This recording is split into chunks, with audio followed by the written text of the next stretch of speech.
Hello everyone, मैं सौरभ कुमार श्रीवास्तव आप सभी का स्वागत करता हूं द्रौपदी देवी गीता देवी सरस्वती विद्या मंदिर में। आज हम लोग क्लास 10 के बायोलॉजी चैप्टर 1 के 5वें भाग को पढ़ेंगे। हमने इससे पहले स्वपोषण और पोषण पत्तियों के बारे में जानकारी ग्रहण की थी। आज हम जानेंगे स्वपोषण एवं विषम पोषण में क्या अंतर है। तो हम लोग दो कॉलम बना के इनके अंतरों के बारे में जानते हैं।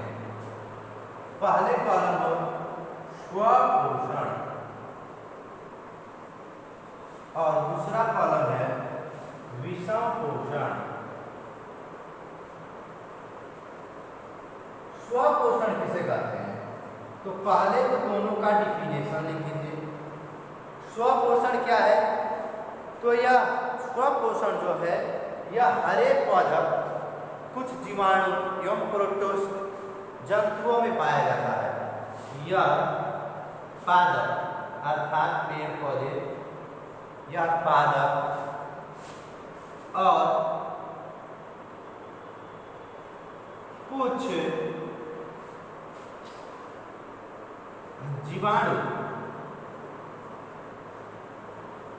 जीवाणु में पाया जाता है। ठीक है, यह किस किस में पाया जाता है?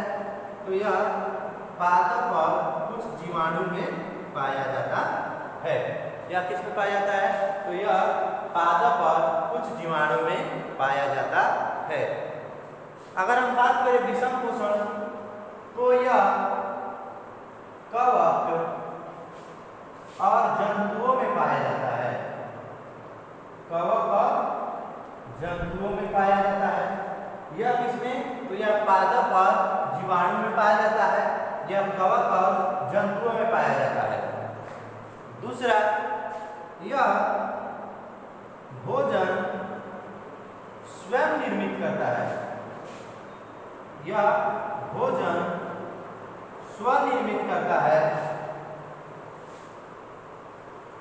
विषम पोषण यह स्वपोषी और अन्य जीव पर निर्भर रहता है। यह स्वपोषी और अन्य जीव पर निर्भर रहता है। ठीक है। तीसरा पॉइंट होगा हमारा, यह भोजन का इनमें भोजन का पाचन नहीं होता है। भोजन का पाचन नहीं होता है।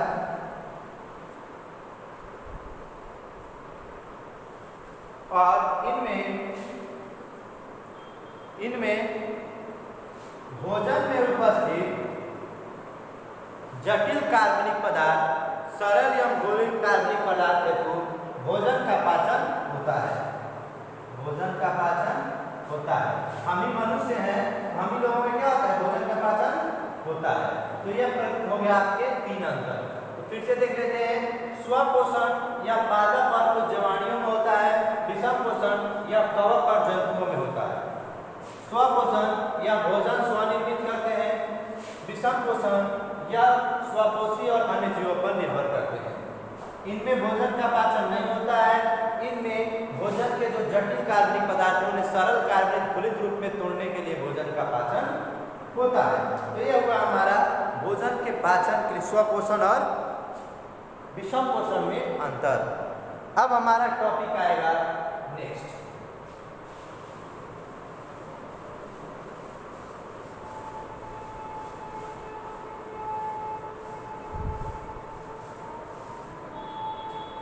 आप लोगों को इस चैप्टर में मात्र 4 टॉपिक ही पढ़ने हैं। पोषण, श्वसन, परिवहन और उत्सर्जन, जिसमें से श्वसन लगभग हमारा खत्म की कगार पे है। हमने पौधों में श्वसन पढ़ लिया। अब हम पढ़ेंगे अमीबा में श्वसन, और अमीबा में पोषण पढ़ने के बाद हम पढ़ेंगे मनुष्य में पोषण, और मनुष्य में पोषण के बाद हमारा पोषण टॉपिक क्लियर हो जाएगा। फिर हम श्वसन पढ़ेंगे, परिवहन पढ़ेंगे और उत्सर्जन पढ़ेंगे। टॉपिक क्लियर हो जाएगा। पोषण सबसे बड़ा है। अमीबा में पोषण। बाहु अमीबा एक कोशिकीय ऐसा जीव है जिसकी जिसकी आकृति निश्चित नहीं होती है।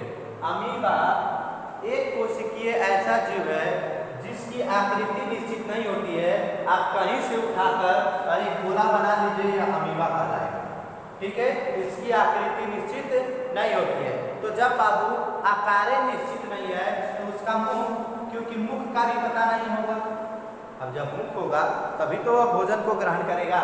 तो अमीबा की आकृति निश्चित नहीं होने के कारण इनमें जो आप कह सकते हैं भोजन के लिए मुख्य अंग जो होते हैं वे नहीं होते हैं, ठीक है। यह लोग भोजन कुटपाद की सहायता से ग्रहण करते हैं, कुटपाद की सहायता से ग्रहण करते हैं।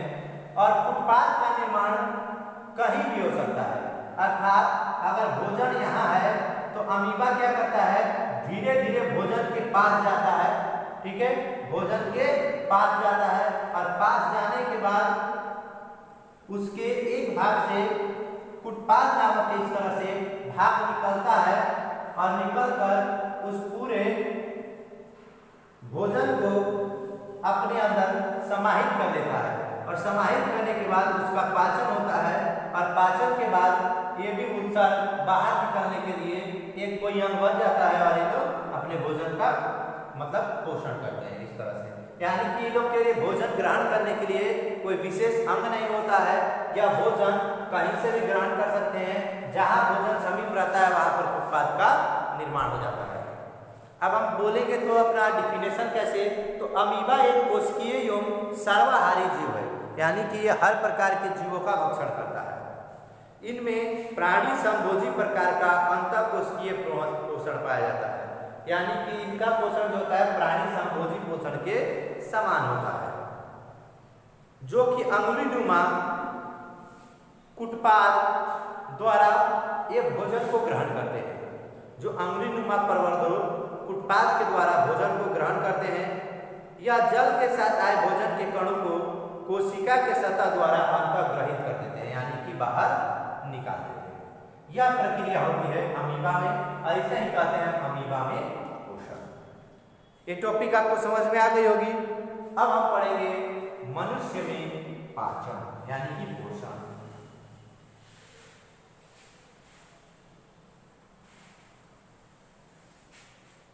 तो अब हमारा टॉपिक है मनुष्य में पाचन या पोषण।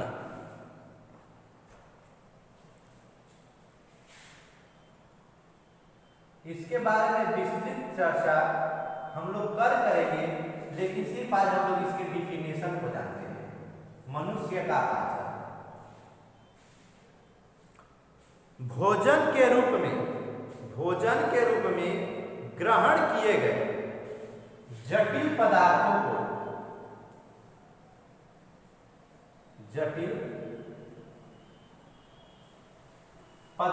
को शरीर द्वारा प्रयोग में लाए जाने वाले उपयुक्त सरल रूप में अपघटित करने की प्रक्रिया को पाचन कहते हैं।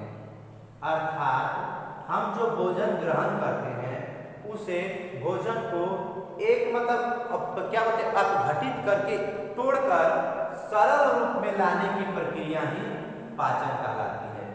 यह प्रक्रिया को संपन्न कराने के लिए मनुष्यों में एक तंत्र पाया जाता है जिसे हम पाचन तंत्र कहते हैं। इसे हम क्या कहते हैं, पाचन तंत्र कहते हैं। पाचन तंत्र की शुरुआत मुख गुहा से होती है और इसका अंतिम पॉइंट मल द्वार होता है, ठीक है।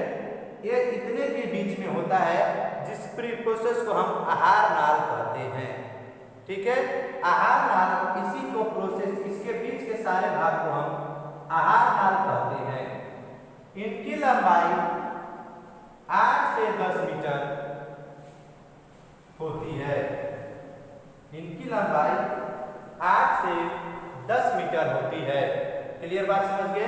तो इसके बारे में डिटेल अध्ययन हम लोग कल करेंगे।